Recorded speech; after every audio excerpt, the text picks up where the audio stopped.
السلام عليكم ورحمة الله وبركاته. ربي اشرح لي صدري ويسر لي أمري واحلل عقدة من لساني يفقهوا قولي.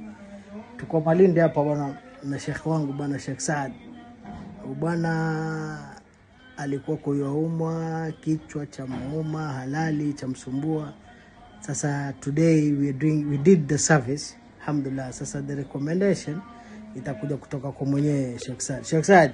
Naam. Assalamu alaykum wa rahmatullahi wa barakatuh. Vipi hali yako? Alhamdulillah, nashukuru Yusuf. Tuambie wasikiaje kabla na sasa baada ya jama? How do you feel? Maumivu yalikuwa ni mingi, silali, back pain, lakini baada tumemaliza hijama alhamdulillah results zimetoka instant na na feel much better. Yani hivi ninavyokuambia alhamdulillah mwepesi kama sijui kitu gani sasa.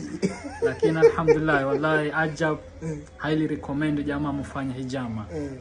Mtume Allahumma salli wa sallim ametuambia bwana na ametusisitiza hakuna tiba kama hijama. Mimi leo nimefanya, kwa hivyo nahusia ndugu zangu, madada zangu na wote wale, basi inshallah jamaa fanyeni hijama na mtaona results zake. They don't know what they're missing. Wallahi jamaa fanyeni. Unajua mpaka ufanye ndio utajua exactly ni nini umefanya na results umesikiaje wewe mwenyewe. Kwa hivyo jamaa fanyeni, nawasisitiza. Mimi shafanya yangu bwana. Kwa hivyo inshallah jamaa na nyinyi na waomba fanyeni mupate tiba. Ona kichwa hicho. Angalia mambo haya.